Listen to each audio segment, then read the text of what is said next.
Ya, Shalom, Jemaat GBI Pasar Baru Betania Ministry di Kota Jambi. Senang sekali di minggu pertama di awal tahun 2022 ini kembali saya bisa menyapa Anda sekalian, anak-anak rohani, cabang yang sangat saya kasihi, kekasih Tuhan yang luar biasa.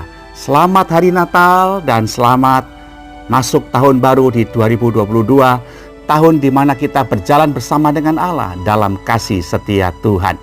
Itulah subtema kita, selain sebagai pekerja Allah, sebagai tema kita, pekerja Allah yang berjalan dalam kasih setia Tuhan. Itulah bagian yang menjadi kerinduan kita. Mengapa kita perlu kasih setia Tuhan, Bapak Ibu kekasih?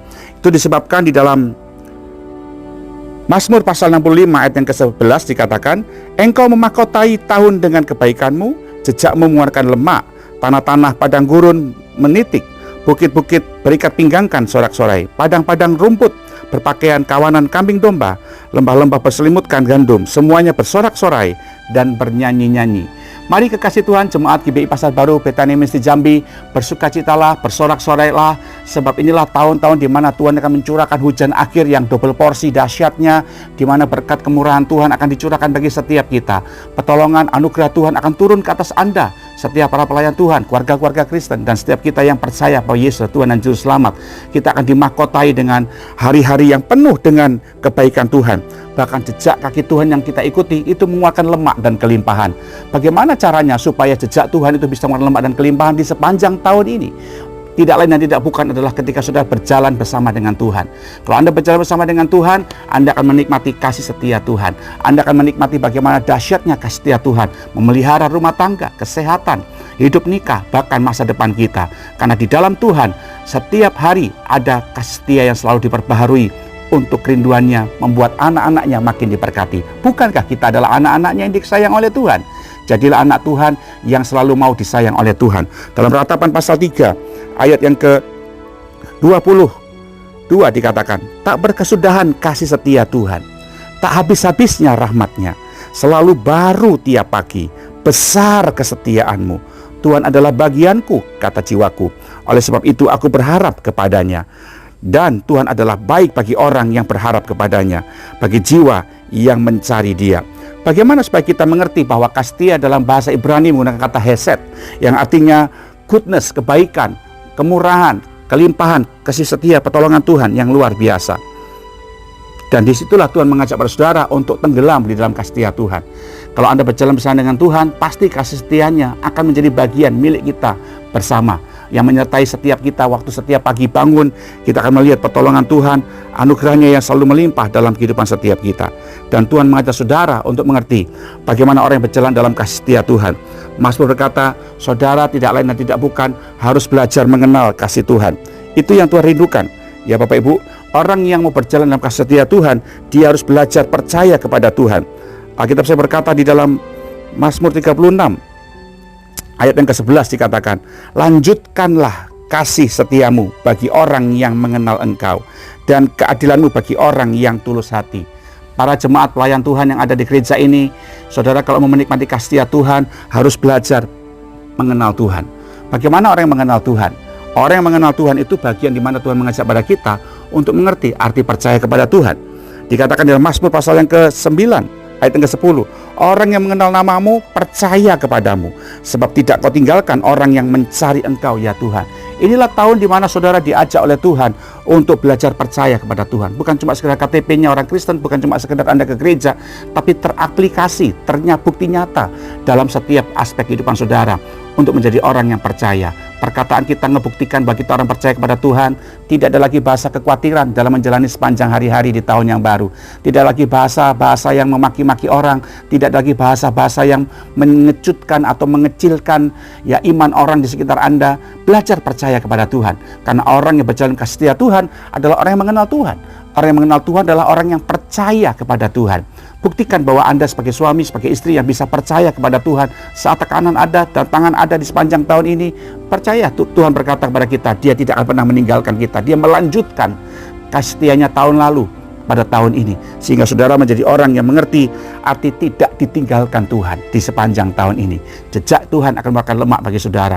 Sudahkah Anda membuktikan pada istri, pada suami, pada anak-anak Anda dan pada orang sekitar Anda bahwa Anda adalah orang yang percaya? Bagaimana iman saudara bisa menjadi pribadi yang percaya kalau kita selalu penuh dengan khawatir?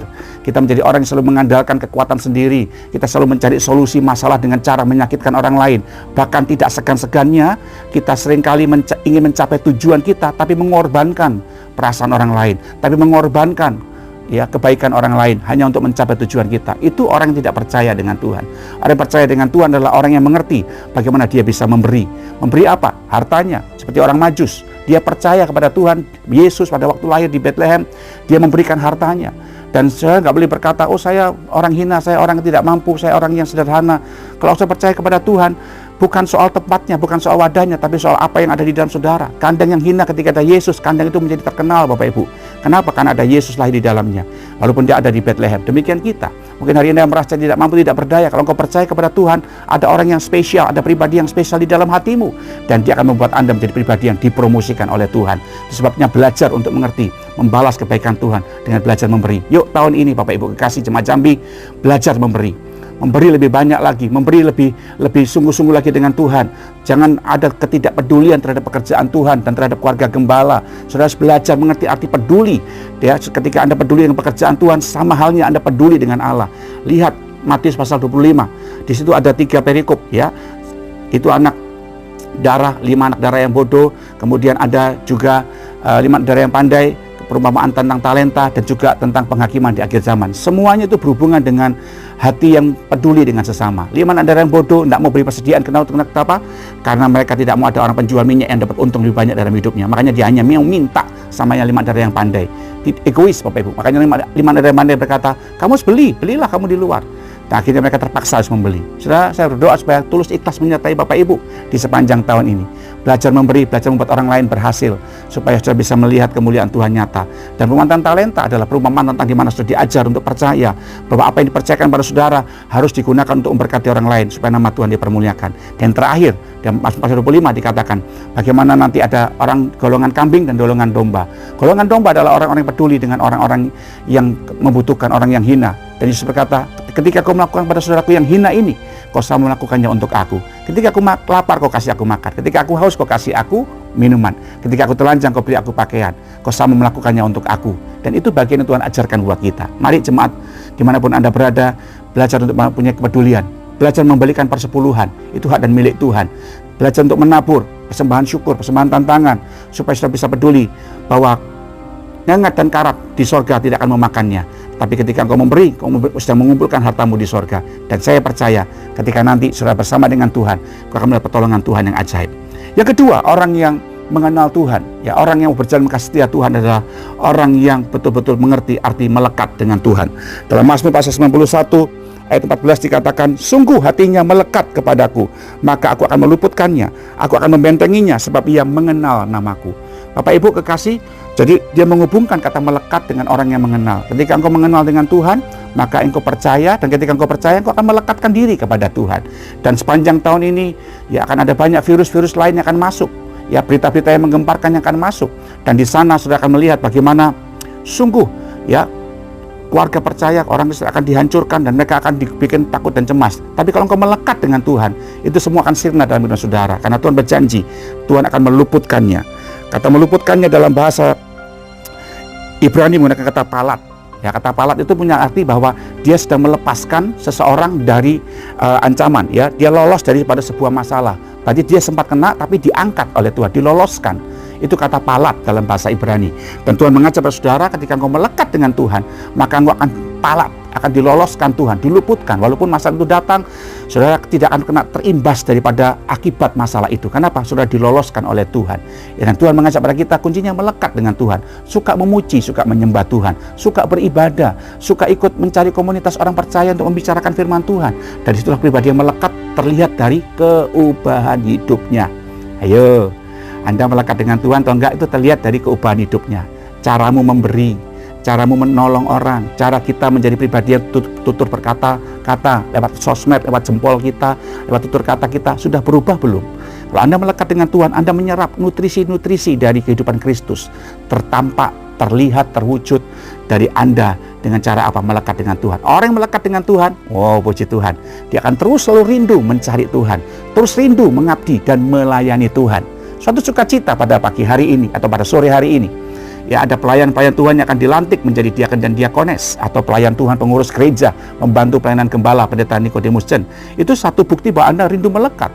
Dan diharapkan orang-orang yang melayani Tuhan sebagai diaken dan diakones itu harus lebih lagi melekat, ya, lebih daripada jemaat biasa. Rohaninya harus naik, harus punya 3K. Orang yang melekat dengan Tuhan punya 3K. Kerohaniannya baik, keluarganya baik, keuangannya juga baik. Keuangannya baik ini artinya dia tidak punya utang sana sini. Apa jadinya ketika Anda melayani Tuhan sebagai jemaat tapi utang Anda sana sini bikin malu jadi batu sandungan? Apa jadinya kata orang ketika Anda melayani Tuhan tapi dengan istri, dengan suami suka ribut, suka berantem, ya, bahkan terancam cerai? Itu tidak memuliakan Tuhan.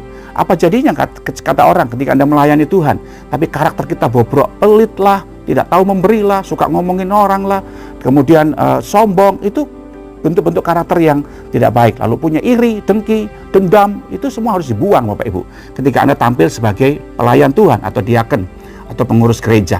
Sebabnya saya berdoa bagi kita yang melayani Tuhan. Dalam 2 Timotius pasal yang ke 1 Timotius pasal 3 ayat 8 dikatakan, demikian juga diaken-diaken haruslah orang terhormat.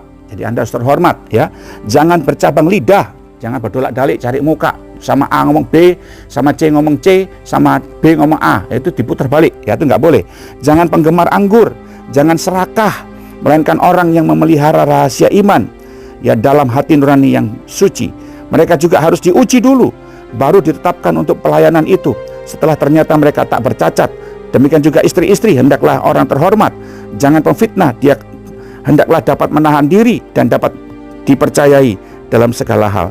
Diaken haruslah suami dari satu istri dan mengurus anak-anaknya dan keluarganya dengan baik, karena mereka yang melayani dengan baik beroleh kedudukan yang baik, sehingga dalam iman kepada Kristus Yesus mereka dapat bersaksi dengan leluasa. Diaken-diaken yang baik punya karakteristik seperti yang dikatakan Paulus kepada Timotius, bagikan Harun dan Hur yang menopang tangan Musa. Demikian juga diaken harus membiarkan tangan gembala saudara tetap senantiasa terangkat memohon kepada Tuhan, memintakan berkat kepada jemaat. Itu karena diaken-diaken yang menopang.